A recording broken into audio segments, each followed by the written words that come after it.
ఇక్కడ పరిస్థితులన్నీ చూసాం. అప్పటికే బుడమేరు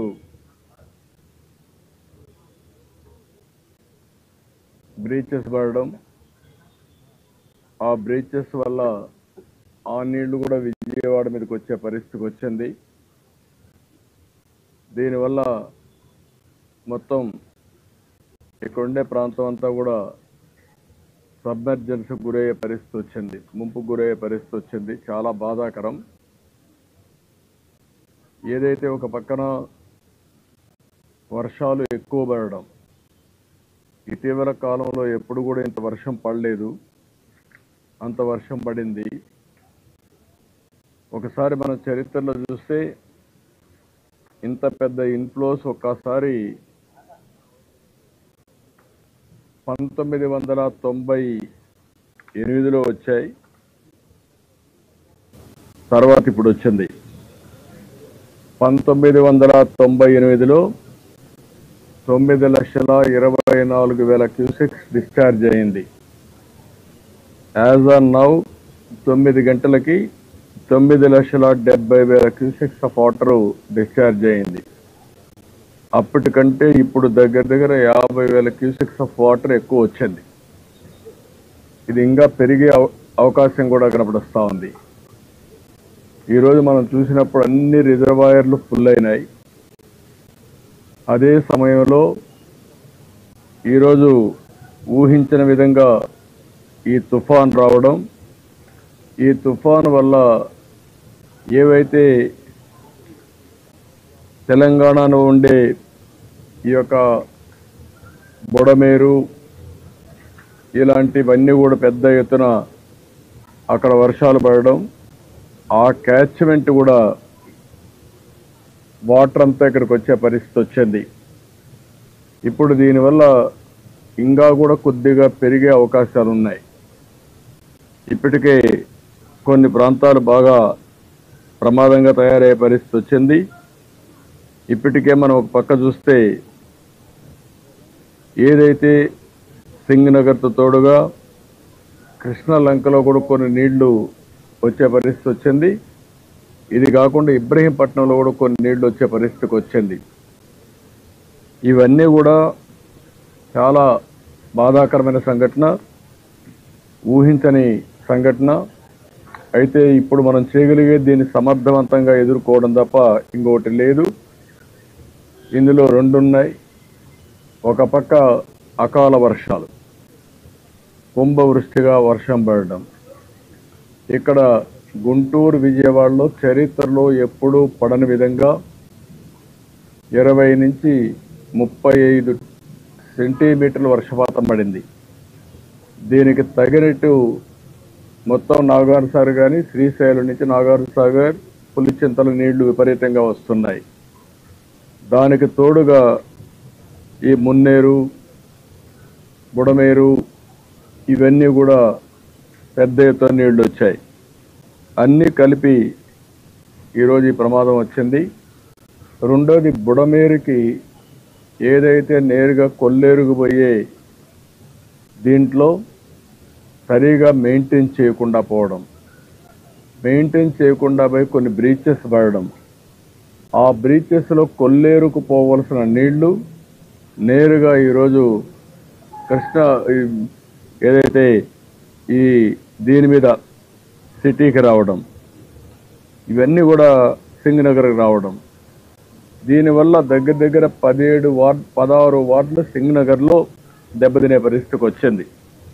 ఈ 16 వార్డుల్లో కూడా మనం ఒకసారి చూస్తే దగ్గర 2,76,145 మంది ఇక్కడ ప్రజలు ఉండే అవకాశం ఉంది. అంటే ఇక్కడ 2,76,000 మంది ఉన్నారు. ఇంకొక పక్కన ఇప్పుడు నేను చెప్పినట్టు కృష్ణలంక, భూపేష్ నగర్లో కూడా కొంతమంది ఉన్నారు. అదే కాకుండా ఇబ్రహీంపట్నంలో కూడా కొంతమంది అక్కడ కూడా సబ్మెర్జ్ అయ్యే పరిస్థితి వచ్చింది. ఇవన్నీ కూడా చాలా పెద్ద ఎత్తున డ్యామేజ్ జరిగే పరిస్థితి వచ్చింది. ఒక పక్కన మానవ తప్పిదం. ఆనాటి 5 సంవత్సరాల్లో ప్రభుత్వం సక్రమంగా మెయింటైన్ చేసుంటే, ఆ బ్రీచ్ లేకుండా చేసుంటే ఇప్పుడు ఆ నీళ్లు ఈ యొక్క సింగనగర్కు వచ్చే పరిస్థితి వచ్చేది కాదు. దానివల్ల ఇది కొంతవరకు ప్రొటెక్షన్ ఉండేది.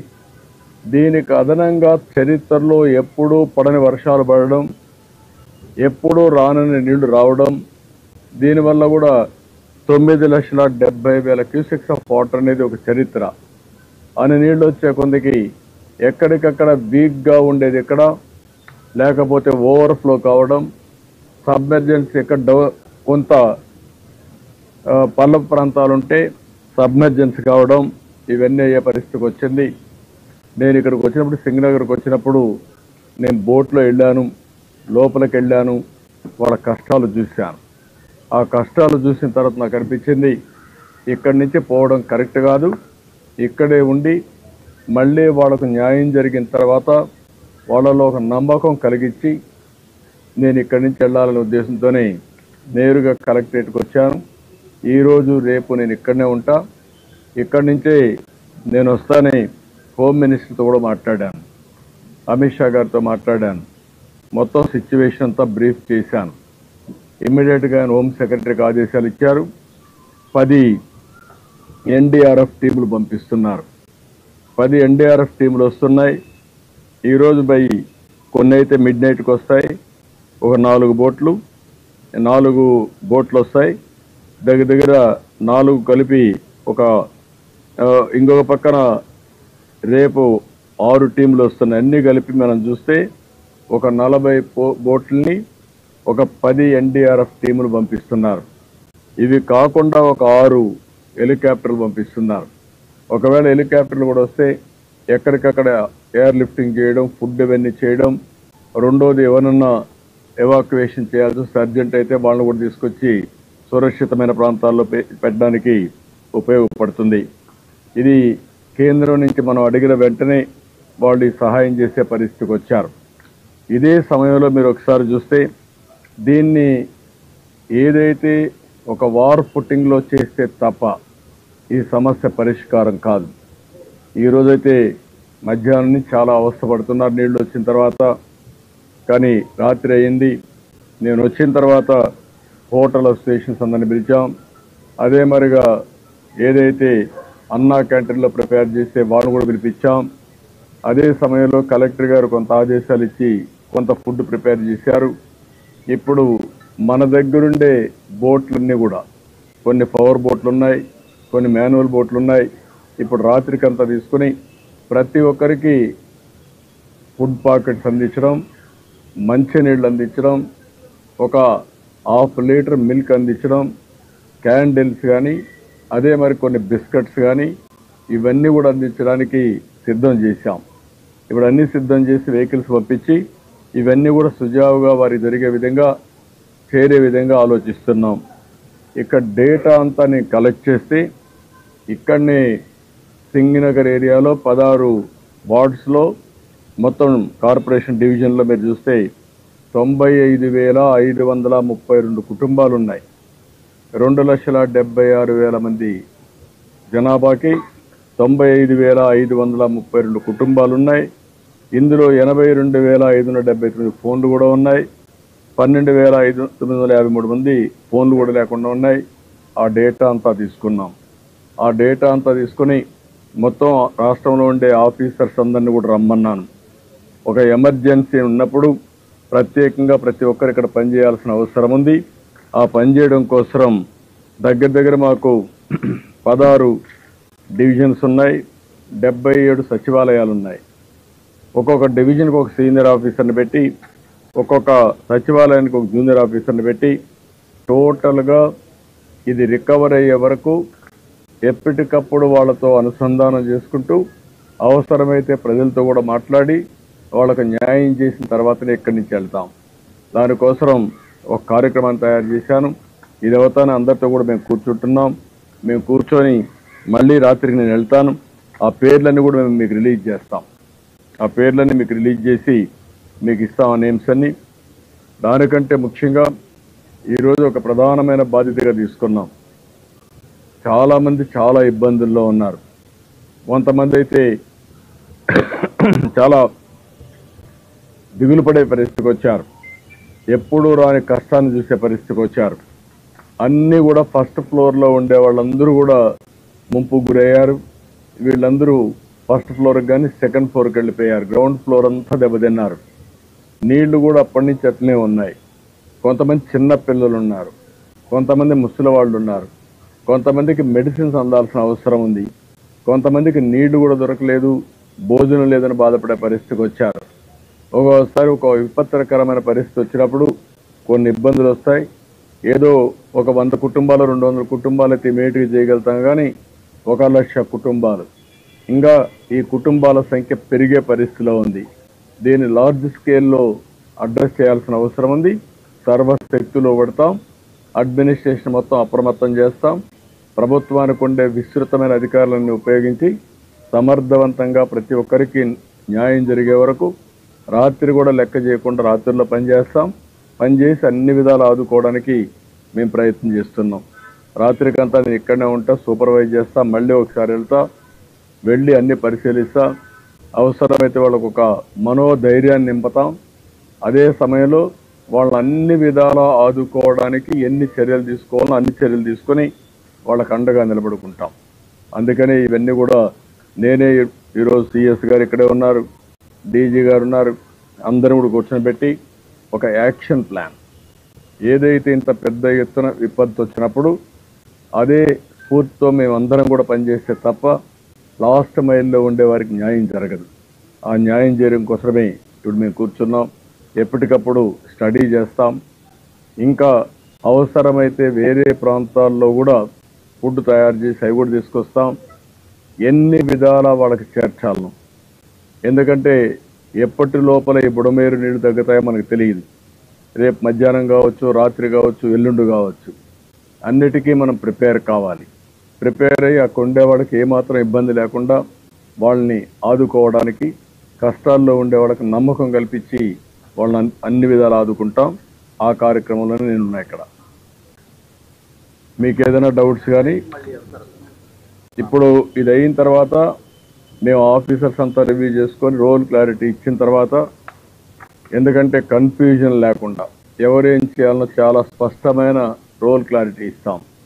ప్రతి ఒక్క ఆఫీసర్ని ఇంత మునుపు కూడా నేను 4-5 సార్లు ఇదే మరిగా సూపర్ సైక్లోన్, ఒకసారి హరికేన్ తుఫాన్ వచ్చింది ఈస్ట్ వెస్ట్ గోదావరి 97 ఆ ప్రాంతంలో, ఉదుహు తుఫాన్ వచ్చింది. ఆ తర్వాత హైదరాబాద్లో ఒకసారి పెద్ద ఎత్తున వరదలు వచ్చాయి. అనేక సందర్భాల్లో స్పష్టమైన రోల్ క్లారిటీ ఇచ్చి ప్రతి ఒక్కరికి న్యాయం చేసిన తర్వాతనే అడ్మినిస్ట్రేషన్ తిరిగి వెళ్ళాం. ఈరోజు మేము సెక్రటరియట్లో కూర్చోవచ్చు, లేకుంటే స్టేట్ డిజాస్టర్ మేనేజ్మెంట్ అథారిటీలో కూర్చోవచ్చు. కాదు, ఇక్కడనే సింగ్ నగర్లో దగ్గరగా ఉండే ఇక్కడ మేము కూర్చోవాలి. ఇక్కడి నుంచే పనిచేయాలి. పనిచేసి వాళ్ళకు ఒక నమ్మకాన్ని కల్పించాలి. వాళ్ళు గట్టిగా అరిస్తే మాకు వినపడే పరిస్థితి ఉండాలి. అందుకే ఇక్కడే కూర్చున్నాం. ఇక్కడి నుంచే కూర్చొని రేపు ఎల్లుండి కూర్చొని ఇక్కడ అన్ని సరి చేసిన తర్వాతనే ఇక్కడ వదిలిపెడతాం. ముందు నేను ఇష్యూ బ్రీఫ్ చేశాను ఆయనకి. జరిగిన సంఘటన ఈరోజు మీరు చూస్తున్నారు. 98లో ఒకసారి నేను చెప్పిన ప్రకారం 9,28,000 క్యూసెక్స్ ఆఫ్ వాటర్ వచ్చింది. ఆ తర్వాత 9,72,000 క్యూసెక్స్ ఆఫ్ వాటర్ రావడం ఇది మొదటిసారి చరిత్రలో. ఇటీవల కాలంలో ఎప్పుడు ఇది రికార్డు కాలేదు కృష్ణా నదిలో. అలాంటిది వచ్చినప్పుడు వారి దృష్టికి కూడా తీసుకొచ్చి ఇప్పటికే కొన్ని వీక్ బండ్స్ ఉన్నాయి. ఇప్పటి వరకు మనం ఇక్కడ చూస్తున్నాం విజయవాడలో జరిగిన డ్యామేజ్. ఇక్కడి నుంచి డౌన్ బిలో వెళ్తుంది. ఆ డౌన్ బిలో వెళ్ళినప్పుడు కొన్ని దిక్కల బండ్స్ అన్నీ కూడా వీక్గా ఉంటే ఆ నీళ్లు కూడా పొలాల మీదకి కానీ లేకపోతే గ్రామాల మీదకి కానీ వచ్చే అవకాశం కూడా ఉంటుంది. దాన్ని కూడా మానిటర్ చేసుకోవాలి రాత్రికి. అవి మానిటర్ చేసుకొని ఇది వరద తగ్గే వరకు, ఫ్లడ్ తగ్గే వరకు ఎక్కడికక్కడ అన్ని జాగ్రత్తలు తీసుకొని ఈరోజు అక్కడ అవసరమైతే కొన్ని ఇసుక బస్తాలు పెట్టుకోవడం, ప్రజలను అప్రమత్తం చేయడం, అక్కడ కూడా ఎక్కడ బండ్ తెగిపోకుండా కాపాడుకోవడం, బ్రీచెస్ పడకుండా కాపాడుకోవడం, అది కూడా అవసరం. దాన్ని కూడా ఏమేమి చేయాలో అవన్నీ చేస్తాం.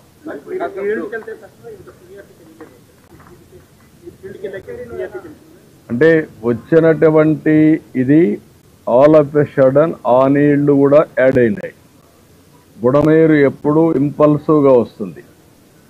వచ్చినప్పుడు ఆ నీళ్లు చేరే కొద్దికి అంత మునుపు కొన్ని ప్రాంతాల్లో నీళ్లు వస్తాయని ఎక్స్పెక్ట్ చేశారు. ఎప్పుడైతే బుడమేరు నీళ్లు వచ్చాయో ఆల్ ఆఫ్ ఎ మున్నేరు కానీ బుడమేరు కానీ సడన్గా వస్తాయి. ఆ నీళ్లు కూడా వచ్చాయి. ప్లస్ ఇక్కడ వచ్చే నీళ్లు వచ్చాయి, ఆ నీళ్లు వచ్చాయి, రెండు ఎదురు తగిలే కొద్దికి ప్రమాదం ఇంకా ఎక్కువ అయిపోయింది. ఆ బ్రీచెస్ కూడా ఉన్నాయని ఎవరికి తెలియదు. అడ్మినిస్ట్రేషన్ కూడా కొత్తగా వచ్చిన 80 రోజుల్లో ఎక్కడెక్కడ బ్రీచెస్ ఉన్నాయో వాళ్ళు చూసుకోలేదు. ముందు పెట్టిన వాళ్ళు కూడా ఎక్కడ పట్టించుకోలేదు.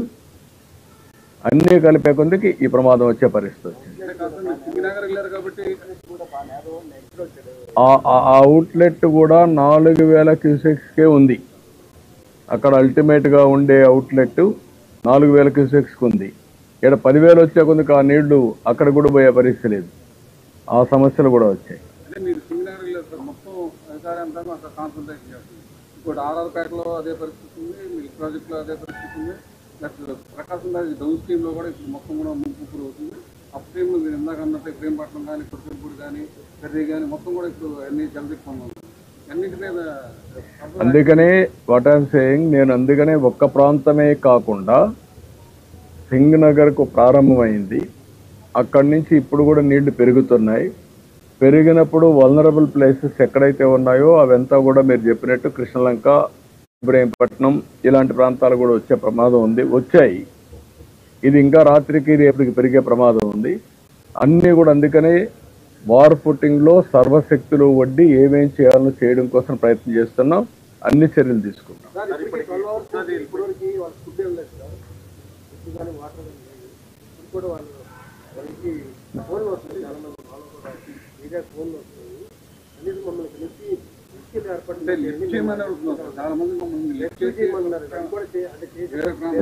అంటే ఇప్పుడు నేను ఏమంటానంటే రాత్రికి అందరినీ తీసుకురావాలంటే ఒక 1000 మందిని 2000 మంది తీసుకురాగలుగుతాం. లేకుంటే ఒక 3000 4000 2,76,000 మేము తేలేం. ముందు మనం చేయాల్సింది ఏంటంటే అందరికీ కొన్ని సదుపాయాలు అరేంజ్ చేస్తే ఫస్ట్ ఫ్లోర్లో సెకండ్ ఫ్లోర్లో వాళ్ళు ఉంటే రేపు మార్నింగ్ నుంచి ఈ హెలికాప్టర్స్ ఇవన్నీ వచ్చిన తర్వాత ఇప్పుడు కూడా ఎవరైనా అత్యవసరంగా రావాల్సిన చిన్నపిల్లలు, ముసలి వాళ్ళు, లేకుంటే అనారోగ్యంగా ఉండే వాళ్ళని తీసుకొద్దాం. రేపటి నుంచి ఇక్కడ అన్నీ ప్లాన్ చేసి చేస్తాం. ఇప్పటికే 90 దాకా చేశాం. ఇంకా ఎన్ని కావాలనో విజయవాడలో అన్ని హోటల్స్ కానీ కమ్యూనిటీ హాల్స్ కానీ కళ్యాణ మండపాలు కానీ మొత్తం తీసుకుంటాం. అన్నీ తీసుకొని అక్కడ భోజనం పెట్టడం కానీ ఇవన్నీ ఎక్కడ ఏమాత్రం లోటు లేకుండా చేసే బాధ్యత తీసుకుంటాం. ఎన్ని పునరావాస కేంద్రాలు కావాలన్నా అన్నీ పెడతాం. Not one no limitation for that.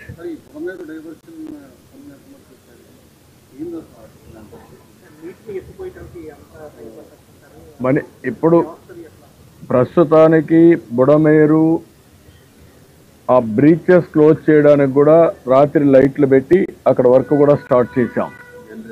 Generator పెట్టాం, లైట్లు పెట్టాం. అవి ఆ బ్రీచ్ని ఏ విధంగా క్లోజ్ చేయాలనో రోడ్డు అవన్నీ యాక్సెస్ పెట్టి అవన్నీ చేయడానికి కోసం ప్రయత్నం చేస్తున్నాం. అది కూడా క్లారిటీ వస్తుంది.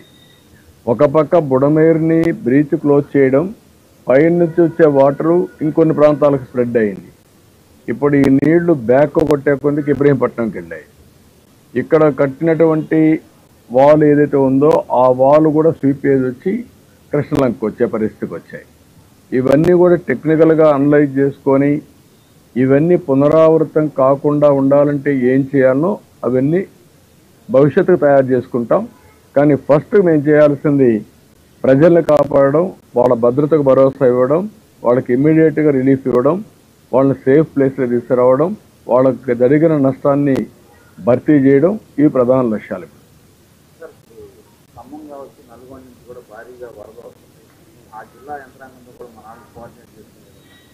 అంటే మనకి ఎక్కడికక్కడ నీళ్లు ఎంత వస్తున్నాయో వచ్చేస్తున్నాయి. వాళ్ళు అక్కడ నీళ్లు నిలిపే పరిస్థితులు లేరు.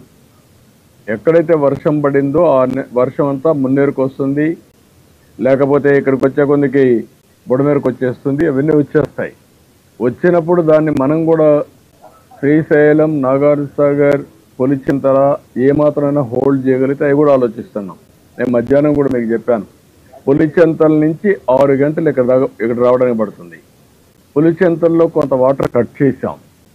అక్కడ ఇంపౌండ్ చేయగలిగినంత వరకు అక్కడ ఇంపౌండ్ చేస్తున్నాం. కానీ అక్కడ కూడా ఇంపౌండ్ చేయలేనప్పుడు ఆ వాటర్ కంపల్సరీ రావాల్సి వస్తుంది. అదే మరి ఇంటర్మీడియట్ వచ్చేటివన్నీ కూడా మున్నేరు, బుడమేరు ఇవన్నీ కూడా వచ్చే పరిస్థితి వస్తున్నాయి. ఇవన్నీ రాత్రికి మాకు క్లారిటీ వస్తుంది. తగ్గుతుందా ఇంకా పెరుగుతుందా అవర్లీ చూస్తున్నాం. అవర్లీ మీరు చూస్తే 8 o'clock 9,40,000 క్యూసెక్స్ ఉంది. అదే మాదిరిగా ఈరోజు 8 గంటలకు అది ఉంటే 9 గంటలకు 9,72,000 పెరిగింది. అంటే దగ్గర దగ్గర 32,000 క్యూసెక్స్ ఆఫ్ వాటర్ పెరిగింది. సో ఇవన్నీ ఉన్నాయి, అన్నీ మానిటర్ చేస్తున్నాం. క్లోజ్గా మానిటర్ చేసి ఎన్ని విధాల ప్రయత్నం చేయాలో అన్ని విధాల ప్రయత్నం చేసి water regulation, flood management, rescue, relief and rehabilitation మొత్తం కూడా ప్లాన్ చేస్తాం.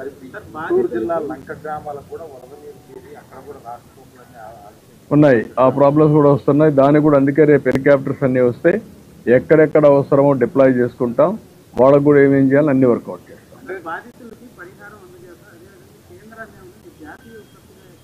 డెఫినెట్గా అడుగుతాం. రేపు ఎన్ని అయిన తర్వాత ఫస్ట్ వాళ్ళకి ఇన్ఫర్మేషన్ ఇచ్చాం, ఒక లెటర్ పంపిస్తాం. జాతీయ విపత్తుగా డిక్లేర్ చేసి రాష్ట్రాన్ని ఆదుకోమని కూడా కోరుతాం. అది రేపు పంపిస్తాం.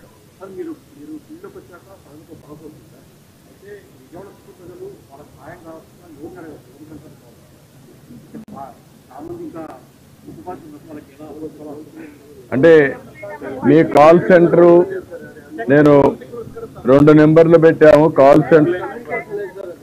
అదేమా ఇప్పుడే ఇస్తాను ఆ నెంబరు చూడ, ఎటువంటి ఆ నెంబర్ అండి. ఇప్పుడు నేను కమాండ్ కంట్రోల్ నెంబర్ 112 లేకపోతే 107 ఈ నెంబర్కి కాల్ చేయండి. 112-107 ఇక్కడ నెంబర్ ఆఫ్ కాలర్స్ని పెట్టాం, నెంబర్ ఆఫ్ లైన్స్ పెట్టాం. ఇక్కడ ముందు ఇచ్చిన నెంబరు ఓన్లీ 1 నెంబర్ ఉంది, ఇది కలెక్టరేటివ్. ఇది కంట్రోల్ రూమ్ పెట్టి అక్కడ ఎవరు చేసినా అవన్నీ కన్సాలిడేట్ అవుతాయి. నేను కూడా అందరికి IVRS ఇస్తాను. నా పేరుతో ఇది అవుతాను, ఒక IVRS తీసి నేను కూడా పంపిస్తున్నా. వాళ్ళు ఇచ్చిన ఫీడ్బ్యాక్ తీసుకుంటా, రెగ్యులర్గా వాళ్ళతో టచ్లో ఉంటా, మీ ద్వారా కూడా తెలియజేస్తా. ఎప్పటికప్పుడు వాళ్ళ ఫీడ్బ్యాక్ కూడా తెలుసుకొని అవసరమైతే మళ్ళీ నాకు కృష్ణలంక ఆ ప్రాంతం కూడా తెప్పించుకుంటాను, ఇబ్రహీంపట్నం తెప్పించుకుంటాను. కాంప్రహెన్సివ్గా ఒక హ్యూమన్లీ ఏమేం పాసిబిలిటీ ఉంటే అన్నీ చేస్తాం. నో క్వశ్చన్ ఆఫ్ కాంప్రమైజ్, ఎక్కడా రాజీ పడే పరిస్థితి లేదు. ఈ అవసరమైతే 3-4 రోజులు మేలుకుంటాం, రాత్రి మగుళ్ళు పనిచేస్తాం. ప్రతి ఒక్కరికి న్యాయం జరిగిన తర్వాత ఇక్కడి నుంచి బయలుదేరుతాం. ఇప్పుడే వెళ్తాను. ఇది మీతో అయినాక మళ్ళా ఆఫీసర్లందరినీ, మా సెక్రటరియట్లో ఉండే సీనియర్ ఆఫీసర్స్ అందరినీ రమ్మన్నా.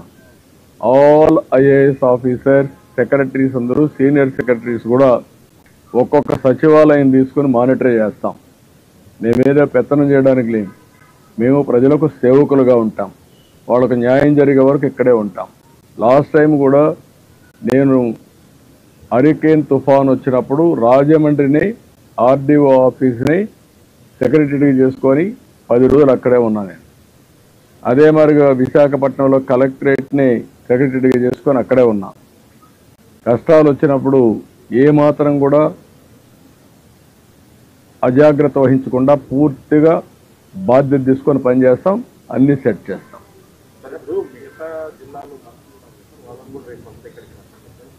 అవసరమైతే అక్కడ కూడా కొన్ని చిన్న చిన్న ప్రాబ్లమ్స్ ఉన్నాయి. ఎందుకంటే అన్ని దిక్కల వర్షాలు పడ్డాయి. అవన్నీ చూసుకొని ఫ్రీగా ఉండే మంత్రులను రమ్మంటాం, వాళ్ళు కూడా సూపర్వైజ్ చేయమంటాం.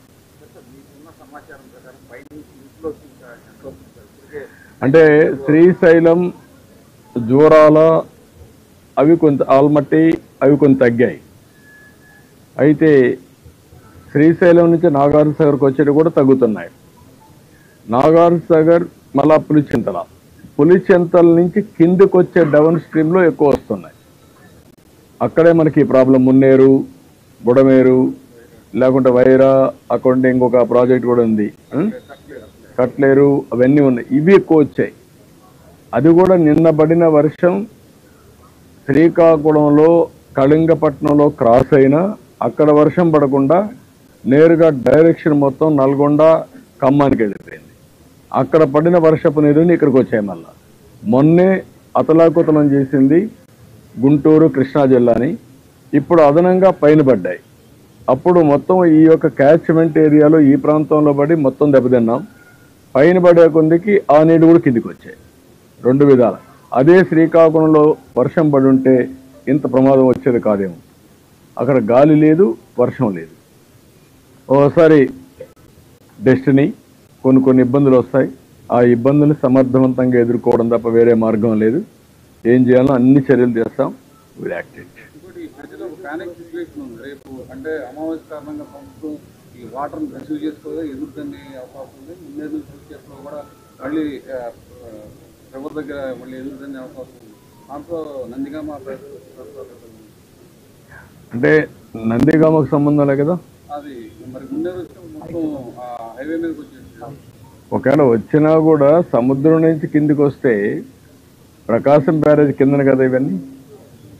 ఇంకా వస్తే ప్రాబ్లం వచ్చేది ఈ పక్క వస్తుంది, పైన రాదు. ఏది ఏమైనా ఒక ప్రాంతంలో వస్తుంది, ఒక ప్రాంతం రాదనకుండా ప్రాబ్లమ్స్ ఉంటాయి, సమస్యలు ఉంటాయి. ఆ సమస్యలను అధిగమించడానికి ఏమేం చేయాలో అన్ని చేస్తాం. మేమన్నీ కూడా వాచ్ చేసుకుంటాం. Time to time end to end solutions ఏవైతే ఉన్నాయో మానవత ఎలాంటి తప్పు చేయకుండా మనం మనుషులుగా సమర్థవంతంగా నిర్ణయాలు చేసి ఆ సమర్థవంతంగా ఉండే నిర్ణయాలు అమలు చేసి ప్రాణ నష్టాన్ని కాపాడాం. కానీ వాళ్ళ కష్టాలు తగ్గించలేకపోయాం. అదే సమయంలో ఆస్తి కూడా నష్టపోయే పరిస్థితికి వచ్చాం. దీన్ని ఏ విధంగా కాంపన్సేట్ చేయాలో అన్ని ఆలోచించేస్తాం.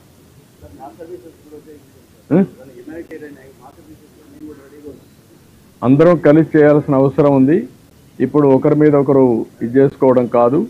ప్రజలను కూడా అప్పీల్ చేస్తున్నా, దయచేసి అర్థం చేసుకోండి.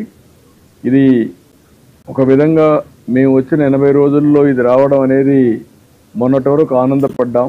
వర్షాలు బాగుపడ్డాయి, కరువు తగ్గుతుందని, రిజర్వాయర్స్ అన్ని బాగా ఫుల్ అయ్యాయని. అదే సమయంలో ఈ కష్టం కూడా తెచ్చిపెట్టింది. ఏది ఏమైనా అన్ని విధాల ప్రయత్నం చేస్తాం. అందరి సహకారం తీసుకుంటాం. మీరు కూడా ప్రజలకు ఎప్పటికప్పుడు తెలియజేయండి. మనం ప్రభుత్వం చేసే పనులన్నీ ప్రతి ఒక్కరికి, చివరనున్న ప్రతి ఒక్కరికి వాళ్ళ కష్టం తగ్గించి, బాధలు తగ్గించి సహాయం చేయడం మా ఆలోచన చేస్తాం. Thank you. నేను రాత్రికి ఇక్కడ ఉంటా, మళ్ళా వెళ్తా. మీకు ఏదైనా ఉంటే టైం టు టైం మేము బులెటిన్ రిలీజ్ చేస్తాం. అవర్లీ బేసిస్ ఎంత వాటర్ వస్తుందో అవి కూడా రిలీజ్ చేస్తాం. అదే సమయంలో ఏమేమి రిలీఫ్లు చేస్తున్నాం, ఏమేమి డెవలప్మెంట్ అన్నీ చేస్తాం. మీకు ఒకటే దీనికి సమాధానం, పెద్ద ఎత్తున సహాయ కార్యక్రమాలు చేయాలి. అది ఒకటే మార్గం. రెండోది, ఎంతమందిని వీలైతే తీసుకొచ్చి ఏదైతే రీహాబిలిటేషన్ సెంటర్లో పెట్టి, క్యాంపులు పెట్టి, అన్ని విజయవాడలో ఎన్ని ఫంక్షన్ హాల్స్ ఉంటే అన్నీ పెడదాం. అవసరమైతే హోటల్స్ కూడా తీసుకోమని చెప్పాను మా వాళ్ళకి. ఏమి కొంపలేం కూలిపోవు, హోటల్ కూడా తీసుకుందాం, అన్ని దిక్కలా పెడదాం. ప్రజల కంటే మించింది ఏం లేదు. అన్నీ కూడా తీసుకుంటాం. అన్ని తీసుకొని అన్ని చర్యలు తీసుకుంటాం. Thank you.